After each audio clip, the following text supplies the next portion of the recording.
each competition there's been a new work written for the competitors to play, and they received it 2 months ago, so they will have exactly the same length of time to learn it. It was emailed to them in this day and age. And when did you complete the piece, John? I think it was last year. I do so many things in such rapid succession, it's hard to remember. But I think it was, I was well ahead. I think it was like last November. Okay. So I think every year it's been the composer in residence who has, for the Auckland Philharmonic. Was that right at the beginning? Maybe not, yeah. It's one of their requirements, I suppose, for the residency. Yeah, it's an offer. I mean, you're asked if you would like to do it, right. Rather than, it's not really part of the residency itself. Okay. So then you were asked if you wanted to write a solo violin work, so you obviously were interested. Yeah, it's interesting. Solo works are the hardest ones to write, I think, a solo piece. Much harder than duos, trios, or orchestral works, because it's a monologue. It's not actually dialogue, and so it's like one person has to articulate the entire work and make it convincing. It's a real challenge. And solo violin, super hard, especially if you don't play. Right. And at the moment I'm writing my first ever solo guitar piece, which is very, very hard. So in terms of writing for a violin, as you say, you don't play it, what sort of work did you have to do around all of that? The way that I tend to work is I get a whole lot of materials, like I got the Bach solo pieces, and I've got a whole lot of things, and then look at them and study them, and usually pull apart very small sections and figure out exactly what the left hand is doing, exactly what the right hand is doing, so that in my head I can understand it. And then when it comes to write, I have hopefully at least some some hope that it's going to be playable. Yeah. Did you get any help from violinists? I was very lucky. I often don't. My way tends to be to write the work because I need to write what I want to hear. That's the most important thing. And then I will have performers come back to me and go, "Did you know that this can't be done, or something's wrong?" And I'll fix it if I have to. But this time, specifically because it was going to be played so many times in a row, and I would have to endure my mistakes repeatedly, I met with Martin Risley, and he was very generous with his time, and we went through the whole thing like several days spaced apart, and he gave me great feedback. Yeah, great. So did much of it have to change? Not too much. It was really just sort of detailed things. There's very fine details about, well, this is really awkward. If you just change it to this, it'll be so much easier. And have the same effect. Yeah. So things like that. And so if you're writing for a competition, does that change also what you would write? Well, I think it's sort of supposed to, but I actually don't have that much control about that sort of side of things. For me, it's, when I start, it just becomes an experience that I have, and then I wake up and I've got a piece. It's not so much about thinking it's supposed to be. And as you know, I don't actually write much easy music. I mean, a lot of it is probably competition type level of playing. It's just the excitement and the energy that I'm drawn to. Yeah, right. So there wasn't any requirement from the competition that nobody had to vet how difficult it was? Or? No, there was nothing like that. And in fact, one of the things I did think when I started writing it was, I don't want to write something that's difficult just for the sake of it. I don't want to write sort of inane virtuosity. No. It's not the thing I'm into. Yeah. I hope. And so I actually, it's interesting because I started, and you'll hear, something slow. And it's slow and lyrical, and there's lots of space, and it's very melodic. And then, of course, it does sort of start getting amped up, and it gets more virtuous. And the thing is that slow and melodic can actually can be just as hard. Absolutely. As very fast. Absolutely. Sometimes even more so. So it's great that it's got all of those things in it. Yeah. And I'm aware of your history and how you involve a lot of Greek folk music. Yeah.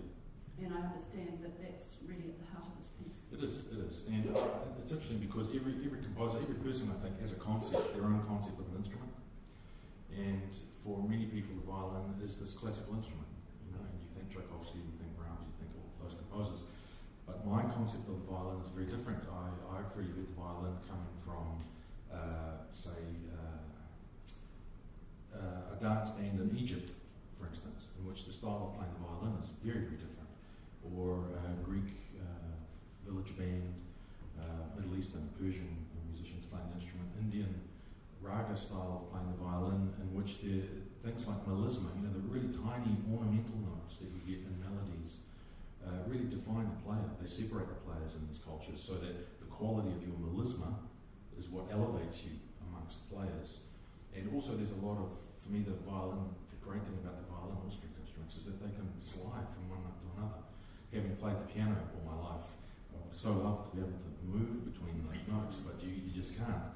And that's one of the real attractions for me of the instrument. Actually, so I could say one more thing about the title. It's Yiftigor, which means gypsy-like. And my mother hates me saying this, but my great-grandfather, his surname, which was my mother's maiden name, is Tsidimbasi, and it means Prince of the Gypsies. And the reason my great-grandfather got that name is because he was godfather to at least 50 gypsy children, and we suspect probably father to quite a lot of them. So there is something in the blood. And so, how is it for you turning up this morning, and you're going to hear 9 performances today, 9 performances tomorrow? What's that like? It's like an exam. Because every piece, it's an interesting thing being a composer today, because you're expected to deliver a finished work, a kind of completed masterpiece or whatever. Whereas in the past, if you look back at all of the composers that we revere, their orchestral works were more often than not works in progress. And they would have performances, they would make revisions, they would have more performances. But that seems to have gone now. And there's a lot of pressure on the composer to deliver something that is flawless, with no errors. And so there's a lot of pressure. So the first performance for me will be a huge sigh of relief, or not. And then you get to hear 17 more afterwards. I mean, it really is an interesting part of this competition. In the years that I've been judging, it's fascinating to hear 18 versions of the same work, and they're all incredibly different. So you're going to enjoy it, I'm sure. Sure. What do you think are going to be the real challenges for these violinists? I would say if I can just describe the piece briefly, there is a kind of rhapsodic opening in which there's a lot of long, expressive, passionate melody, but within it there are some extremely fast things to finish the lines off. I think the clarity of those will be one thing. And then the piece starts to pick up a bit of energy, and it goes into a kind of dance which is kind of in 7 time signature, 7 beats, although it never really stays in something for too long. The groove is going to be very important, because the bottom 2 strings, the G and the D string, are often used as a kind of rhythmic underpinning for melody that's happening in the upper strings. And I think as the composer, what I'm really keen to see is it possible on the instrument to differentiate those things, so really it sounds like 2 instruments. There's an accompanying lower part and then a melodic upper part, because it's all happening really fast. So keeping that clear. Did the competitors get any information about the piece? Very interestingly, I was asked to not provide. It's usually the opposite. You're asked to provide as much as possible. Right. But I think that the idea is that the competitors come with an absolutely clean slate, and their interpretation is their own. Yeah, but that's another thing that's unique to this piece in the competition, in that there isn't any history about how one might try to interpret this. So it really is a clean or blank slate that for each computer to come to the piece. So yeah, it seems obvious to me that the gypsy nature is very much within the piece. But what's fascinating is that, especially if like people in New Zealand, many people would know who I was, and some overseas. But most of these competitors probably never heard of me, and so they don't know anything about what I do. But they could pretty easily find out too if they search for John Psathas on the internet. Sure. The Greek sound is definitely in there too, or the Middle Eastern. Yeah, but what I've found is it's amazing how what you consider to be obvious is often completely bypassed, and then something really incredible that you would never have imagined was in there is brought out by the performer. So it's really an ongoing evolutionary experience with the piece. Absolutely, it's going to be fantastic. Was there anything else that you wanted to say?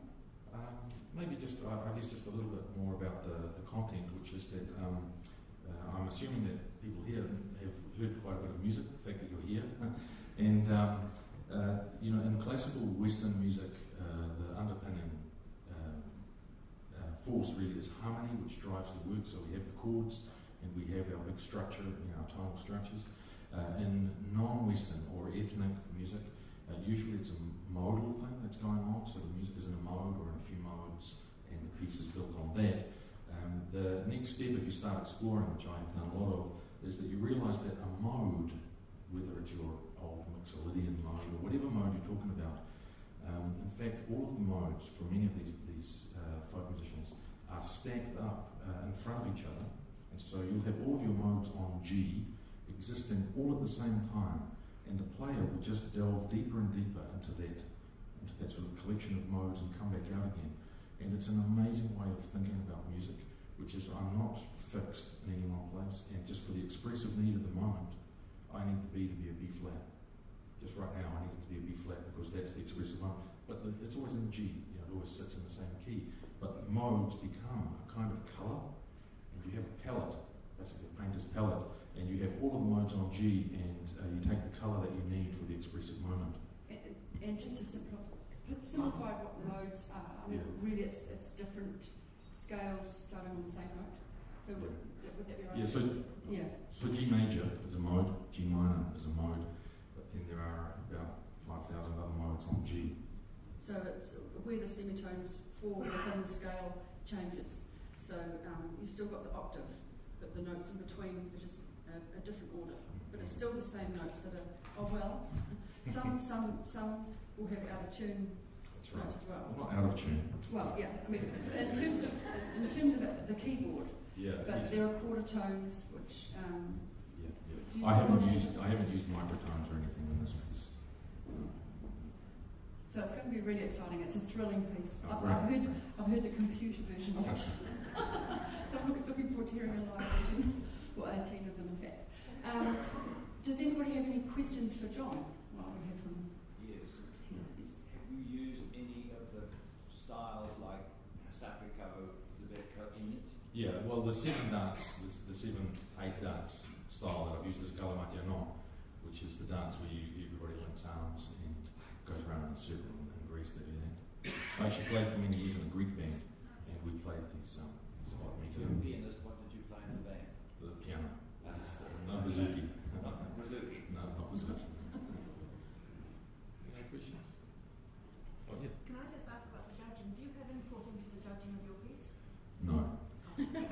John arrived this morning and was checking that out with me. Yeah, I'm very grateful that I don't. Yeah. Because I can just enjoy it. The judges vote on that. John, could you just give us, sorry, I missed all that, could you just give me a 4-second Lilliput on what you said? Oh, that's too much. You can tell me on the side because we're about to start, aren't we? That's right. Yeah. Well, it's really it's from the world of gypsy. This Right. piece. Okay. Yeah, it's come out of the cultures of Eastern Europe and the Middle East is really where the music's come from. And you really will hear that. Oh, great. Yeah, it's a really cool piece. I'm really looking forward to it. So, well, thank you, John. Pleasure. Thank you. And I hope you enjoy your day. Thank you. And tomorrow as well. Have a great night. Yeah. Thanks very much.